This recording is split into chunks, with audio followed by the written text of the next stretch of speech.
ውድ የቻናላችን ቤተሰቦች የሰዓቱን የብርሃን ዜናዎች እናስደምጣችኋለን። አብራችሁ እንድትቆዩ በአክብሮት እንጋብዛለን።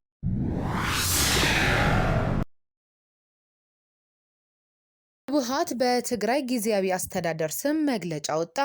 ህወሓት በፈረሰው የትግራይ ጊዜያዊ አስተዳደር ኮሚኒኬሽን ጉዳዮች ቢሮ ስም ባወጣው መግለጫ ከፌዴራል መንግስት ጋር ያለው ውጥረት እየተባባሰ መምጣቱን ገልጿል። በመግለጫው የፌዴራል መንግስት በፕሪቶሪያው የሰላም ስምምነት መሰረት ውይይት ከማድረግ ይልቅ ወታደራዊ እንቅስቃሴዎችንና የድሮን ጥቃቶችን እያጠናከረ ይገኛል ሲል ከሷል። በተለይም በነሐሴ ወር መጀመሪያ ላይ በምዕራብ ትግራይ ሸረሪና በኩል በደህንነት ኃይሎች ላይ ጥቃት መፈጸሙን የጠቆመው መግለጫው ክልሉ ከፍተኛ ትዕግስት ማድረጉንና ማህበረሰቡን በኢኮኖሚ ማዕቀብና በስነ ልቦና ጫና ውስጥ እንደሚገኝ አስታውቋል። በተያያዘ ዜና ሰሜን ወሎ መንገድ ላይ በተቀበረ የጸረ ተሽከርካሪ ምክንያት የአራት ሰዎች ህይወት አለፈ። በሰሜን ወሎ ዞን አንጎት ወረዳ ከተርፌ ሰዎችን ጭኖ በሚጓዝ ባለ 3 እግር ተሽከርካሪ ባጃጅ ላይ የተቀበረ ፈንጂ ፈንድቶ የአራት ሰዎች ህይወት አለፈ። 3 ሰዎች ደግሞ ከባድ ጉዳት ደርሶባቸዋል። 7 ሰዎችን ጭኖ ሲጓዝ የነበረው ባጃጅ የተቀበረው ፈንጂ የፈነዳበት አንጎት ወረዳ 10 ቀበሌ አኖሬ ሁዳድ ከሚባል ቦታ ላይ መሆኑን የአንጎት ወረዳ መንግስት ኮሚኒኬሽን ጽህፈት ቤት ኃላፊ ወይዘሮ ሙሉ ወርቅ ጫኔ ተናግረዋል። አደጋው የደረሰው ማክሰኞ ነሐሴ 12 ቀን 2018 ዓ.ም ከጠዋቱ 3 ሰዓት ላይ መሆኑ ታውቋል። አካባቢው የጸጥታ ችግር ያለበት መሆኑን ያነሱት ኃላፊዋ በፍንዳታው የሞቱት ሁሉም ንጹሃን መሆናቸውን ተናግረዋል። ሲዳምኛ ቋንቋ በፌዴራል የስራ ቋንቋ ዝርዝር ውስጥ ባለመካተቱ ለምክክር ኮሚሽኑ በድጋሚ ቅሬታ እንደሚያስገባ አስታወቀ። እየተካሄደ በሚገኘው ሀገራዊ የምክክር ጉባኤ እየተሳተፈ የሚገኘው የሲዳማ አርነት ንቅናቄ የሲዳምኛ ቋንቋ በፌዴራል የስራ ቋንቋ እንዲሆን በአጀንዳነት ቀርቦ የነበረ ቢሆንም ለጥናት የሚቀርብና እንደሚወሰን መሰማቱን ተከትሎ ለምክክር ኮሚሽኑ ቅሬታ ሰሚ አካል ማስገባቱን ለአዲስ ማለዳ ተናገረ። ያቀረባቸው ቅሬታዎች ላይ ማስተካከያ በማድረግ በድጋሚ ቅሬታውን ዛሬ እንደሚያስገባ ከእኩለ ቀን በፊት ከአዲስ ማለዳ ጋር ቆይታ ያደረጉት የፓርቲው ሊቀመንበር ለገሰ ላንቃሞ ተናግረዋል። ሲዳምኛ ቋንቋ 7ኛው ሀገር አቀፍ ምርጫ ሲካሄድ 5 ቋንቋዎች በጥቅም ላይ እንዲውሉ ከተካተቱ ቋንቋዎች ውስጥ አንዱ ከመሆን ባለፈ 5ኛ የፌዴራል መንግስት ቋንቋ እንዲሆን ታስቦ በመጀመሪያዎቹ የምክክር ቡድኖች ላይ ተቀባይነት አግኝቶ የነበረ ቢሆንም የ500 ቡድኑ ላይ ግን ለጥናት ይቅረብ በሚል መገፋቱ ቅሬታ ፈጥሮብናል ሲሉ ሊቀመንበሩ አስረድተዋል። ሲዳማ ክልልን ጨምሮ በተለያዩ አካባቢዎች ከ5.5 ሚሊዮን በላይ ተናጋሪዎች አሉት ተብሎ የሚታሰበውን የሲዳምኛ ቋንቋ ለጥናት ይቅረብ ከማለት ባለፈ በግልጽ ምክንያት ሳይቀመጥ ቋንቋው መገፋቱ አግባብነት የለውም ሲሉ ነቅፈዋል። የተለያዩ አጀንዳዎች ላይ እየተሳተፈ የሚገኘው ፓርቲው ሀገራዊ ምክክሩ ችግሮች ቢኖሩበትም እስካሁን ያለው ሂደት በስምምነት እየቀጠለ ይገኛል በማለት ተናግረዋል። ፓርቲው ያስገባው ቅሬታ ተቀባይነት ባያገኝም የቋንቋው እድገት ወደ ኋላ እንዳይቀር ያሉትን ሰላማዊና ሕጋዊ አማራጮች በመጠቀም ለመታገል ዝግጁ መሆናቸውን ሊቀመንበሩ ገልጸዋል። ኢትዮጵያ በኬንያ ለሚገነባው ግዙፍ የነዳጅ ማጣሪያ ፋብሪካ ባለድርሻ ለመሆን ፍላጎት ማሳየቷ ተገለጸ።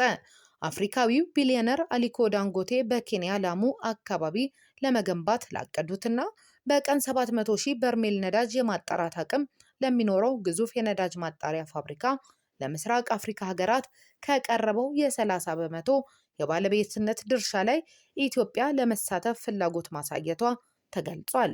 ይህንን የገለጹት የኬንያ ፕሬዝዳንት ዊሊያም ሩቶ የኢኮኖሚ አማካሪ ዴቪድ ኒዲ በናይሮቢ በተካሄደ የካፒታል ማርኬት መድረክ ላይ እንደሆነ ነው ብሉምበርግ የዘገበው።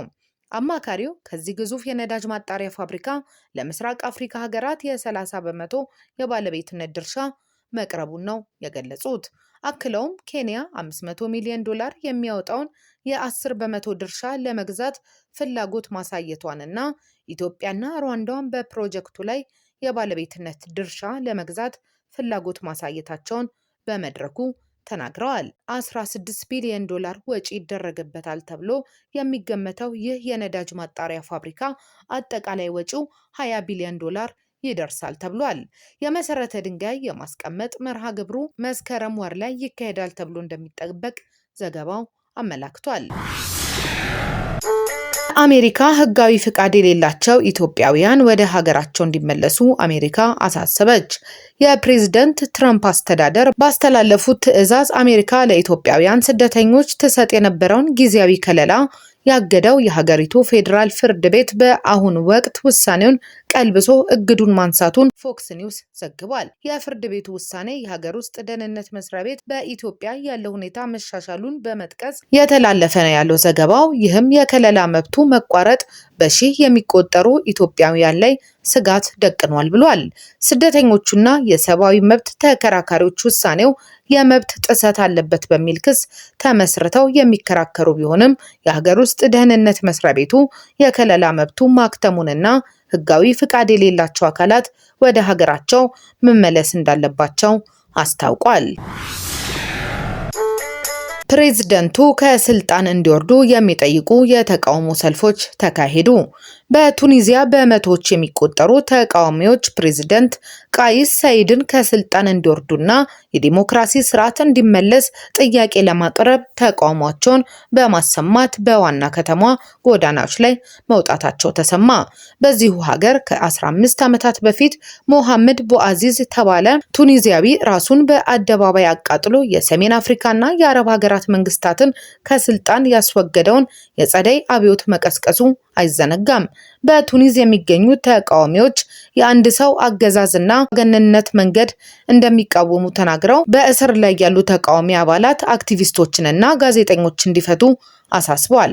በትናንትናው ዕለት ተቃውሞ የተካሄደው እንደ አውሮፓውያን አቆጣጠር ከሐምሌ 25 በተደረገው ተመሳሳይ ተቃውሞ በኋላ ሲሆን ትዕይንቱ ፕሬዝዳንት ቃይስ እንደ አውሮፓውያን አቆጣጠር በ2021 የነበረውን መንግስትን ከስልጣን በማባረር ፓርላማውን ያገዱበትን ቀን መሰረት በማድረግ ነው። ፕሬዝዳንቱ በዚያው ዓመት የአስቸኳይ ጊዜ አዋጅ በማውጣት ማስተዳደር የጀመሩ ሲሆን እንደ አውሮፓውያን አቆጣጠር በ2022 ደግሞ ፓርላማውን በትነዋል። በትናንቱ ሰልፍ ከተሳተፉት ተቃዋሚዎች አንዱ የሆኑት አክቲቪስት ዊሰም ስጋይር በሀገሪቱ ሙሉ ውድቀት እያጋጠማት ነው ማለታቸውን የሮይተርስ ዜና ወኪል ዘግቧል። ቱኒዛውያን ከፍተኛ የኢኮኖሚ እና የኑሮ ውድነት ጫና እያጋጠማቸው ሲሆን ከዚህ ጋር ተያይዞ የህዝብ አገልግሎቶች መስተጓጎልና የአንዳንድ መሰረታዊ ዕቃዎችና መድኃኒቶች እጥረት እየታየ መሆኑ በዘገባው ተመላክቷል።